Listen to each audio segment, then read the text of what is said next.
आप सभी को बलराम जयंती और हलछठ की ढेर सारी शुभकामनाएं। भाद्रपद महीने के कृष्ण पक्ष की षष्ठी यानी कि छठी तिथि को हलछठ या हरछठ के रूप में मनाया जाता है। इसे पिन्नी छठ, खमर छठ, रांधड़ छठ, चंदन छठ, तिनछिठी, तिन्नी छठ, ललही छठ, हलछठ, हरछठ और बलराम जयंती के रूप में भी जाना जाता है। भगवान श्री कृष्ण के बड़े भाई बलराम जी के जन्मोत्सव के उपलक्ष्य में हल षष्ठी का व्रत भी रखा जाता है। भगवान का प्रधान शस्त्र हल और मूसल है और जो कि बलराम जी को अत्यंत प्रिय था, इसीलिए उनका एक नाम हलधर भी है और उन्हीं के नाम पर इस दिन का नाम भी पड़ा।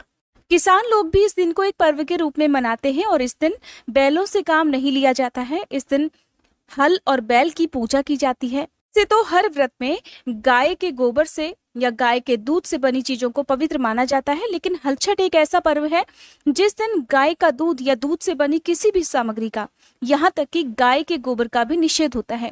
इस दिन केवल भैंस का गोबर, भैंस का दूध, दही, छाछ या दूध से बनी जो भी खाद्य सामग्री है उन्हीं का प्रयोग किया जाता है। आज के इस वीडियो में आप सुनेंगे हलछठ या ललही छठ की कुछ पौराणिक कथाएं। बहुत सारी जगह पर भाद्रपद मास के शुक्ल पक्ष की षष्ठी तिथि को भी ये त्योहार मनाया जाता है। कुछ जगह पर इसे ऊब छठ भी कहा जाता है। तो आइए सुनते हैं व्रत की कथाएं। किसी गांव में एक ग्वालिन रहा करती थी और वह गाय का दूध, दही, घी बेचकर अपना जीवन बिताती थी। एक बार जब वह गर्भवती हुई तो उसके पति को कुछ ही समय के बाद घर से बाहर जाना पड़ा। तब उसे ही गांव-गांव जाकर गाय का दूध, दही या घी बेचना हुआ करता था। धीरे धीरे उसका प्रसव काल नजदीक आ गया। एक दिन उसे जोर से प्रसव पीड़ा उठने लगी तो वह सोचने लगी कि घर में तो गाय का दूध, दही और घी पड़ा हुआ है। इतना सारा दूध, दही यदि आज गांव में नहीं बिका तो ये सारा तो बेकार ही चला जाएगा। ये सोचकर उसने प्रसव पीड़ा होने के बाद भी दूध, दही के घड़े सिर पर रखे और गांव में बेचने के लिए चल दी। किंतु कुछ ही दूर चलने के बाद उसे बहुत जोर से प्रसव पीड़ा होने लगी तो वह पास में ही झरबेरी की ओट में चली गई।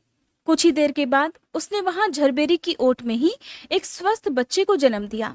बच्चे को फिर वहीं छोड़कर वह पास के गांवों में दूध, दही बेचने चली गई। संयोग से उसी दिन हल षष्ठी का व्रत था और गांव की औरतों ने व्रत रखा हुआ था। गांव की औरतें उस दिन भैंस के दूध का ही प्रयोग करती थी। गाय का दूध किसी भी तरह से वर्जित माना जाता था। तो उसने गांव के सीधे साधे लोगों को गाय का दूध ये कहकर बेच दिया कि ये तो भैंस का दूध है। जिसके बाद सभी गांव वालों ने, महिलाओं ने उस दूध का प्रयोग कर लिया। उधर जिस झरबेरी के नीचे उसने अपने नवजात शिशु को छोड़ा था, उसके पास में ही खेत में किसान हल जोत रहा था। अचानक उसके बैल भड़क गए और हल का फल बच्चे के शरीर में घुसने से वह बच्चा मर गया। इस घटना से वह किसान अत्यंत दुखी हुआ। फिर भी उसने हिम्मत और धैर्य से काम लिया और उसने झरबेरी के कांटों से ही बच्चे के चिरे हुए पेट में टांके लगाए और उसे वहीं छोड़कर चला गया। थोड़ी ही देर के बाद वह ग्वालिन सारा दूध बेचकर वहां आ पहुंची। अपने बच्चे की ऐसी दशा देखकर उसे समझते देर नहीं लगी कि ये सब उसके पापों की ही सजा है। वो सोचने लगी कि अगर मैंने झूठ बोलकर गाय का दूध आज ना बेचा होता और गांव की महिलाओं का धर्म भ्रष्ट ना किया होता तो आज मेरे बच्चे की ये दशा नहीं होती। इसलिए अब मुझे लौटकर सारी सच्चाई गांव वालों को बताकर अपने इस पाप का प्रायश्चित करना चाहिए।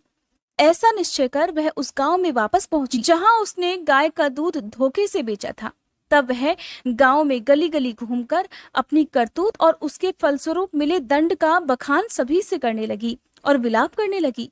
तब सभी महिलाओं ने अपने धर्म की रक्षा और उस पर रहम खाकर उसे क्षमा कर दिया और उसे आशीर्वाद दिया।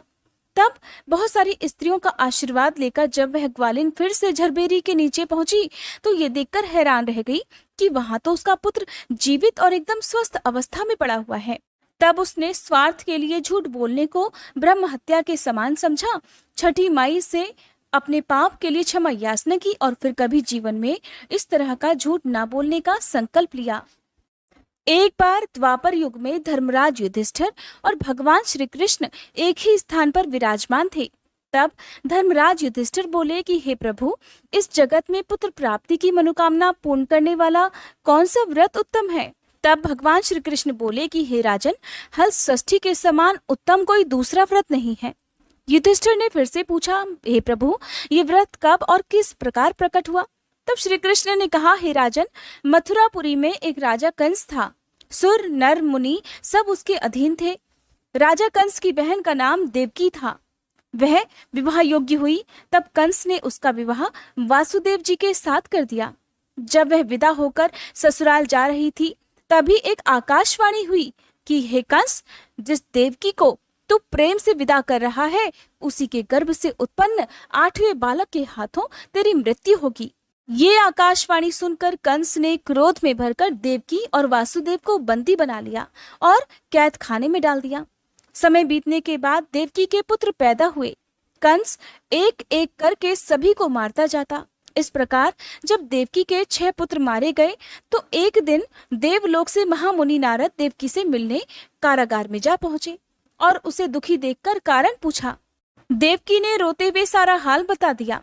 तब देवर्षि नारद कहने लगे, हे बेटी, दुखी मत हो। तुम श्रद्धा और भक्ति पूर्वक हलषष्ठी माता का व्रत रखो, जिससे तुम्हारे सारे दुख भी दूर हो जाएंगे और तुम्हें पुत्र की प्राप्ति भी होगी।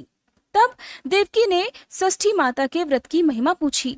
देवर्षि नारद इस प्रकार बोले, हे देवकी, मैं तुम्हें एक पुरातन कथा सुनाता हूँ, ध्यान पूर्वक सुनो। बहुत समय पहले चंद्रव्रत नाम का एक प्रतापी राजा था, जिसका एक ही पुत्र था। राजा ने नगर के पास में एक तालाब खुदवाया था, परंतु उसमें जल नहीं रहता था। कितना भी जल भरा जाए तुरंत ही सूख जाया करता। जलहीन तालाब को देखकर नगरवासी उस राजा को कोसने लगते थे। राजा सदा दुखी रहता और कहता कि मेरा धर्म और धन कर्म सब कुछ नष्ट हो गया। एक दिन स्वप्न में वरुण देव ने राजा से कहा कि हे राजा, अगर तुम अपने पुत्र की बलि दोगे तो यह तालाब जल से भर जाएगा। प्रातःकाल राजा ने स्वप्न की बात दरबार में बताई और कहा कि मैं अपने इकलौते पुत्र का बलिदान नहीं कर सकता, चाहे तालाब में पानी रहे या ना रहे। राजा की बात सुनकर राजकुमार बोला, पिताजी, मैं स्वयं अपनी बलि दे दूंगा, क्योंकि मेरे बलिदान से मेरे पिता का सुयश बढ़ेगा तो जनता को सुख भी तो मिलेगा। ऐसा कहकर राजकुमार खुद ही इस तालाब की तलहटी में जाकर बैठ गया और उसके प्रभाव से तालाब तत्काल ही जल से भर गया। उसमें कमल के फूल खिल गए और सभी जल जंतु बोलने लगे। राजा ने जब ये समाचार सुना तो वह दुखी होकर वन को चला गया। वन में उस समय 5 स्त्रियां हलषष्ठी माता की पूजा कर रही थी। राजा द्वारा व्रत की विधि विधान पूछने पर उन स्त्रियों ने माता की महिमा का वर्णन कर दिया, जिसे सुनकर राजा वापस महल में लौट आए और रानी से कहने लगे, हे रानी, तुम भी हलषष्ठी माता का व्रत और पूजन किया करो। राजा की बात मानकर समय आने पर हलषष्ठी का दिन भी आया। तब उस रानी ने भी विधि विधान से व्रत रखा और षष्ठी माता की पूजा की, जिसके प्रभाव से कुछ ही समय बाद वह राजकुमार एक दिन तालाब से बाहर आकर खेलने लगा। राजा ये सुनकर बहुत प्रसन्न हुए और भागे भागे राजकुमार को महल में ले आए। तभी से वह रानी हर साल षष्ठी माता का व्रत हलछठ के दिन करने लगी। अब हलषष्ठी की एक और पौराणिक कथा सुनिए। उज्जैन नगरी में एक बार एक पुरुष की 2 पत्नियां थीं, जिनका नाम रेवती और मानवती था। भाग्य से मानवती के 2 पुत्र थे, लेकिन रेवती की कोई संतान नहीं थी। सौत के 2 बेटों को देखकर वह हमेशा ईर्ष्या से जला करती।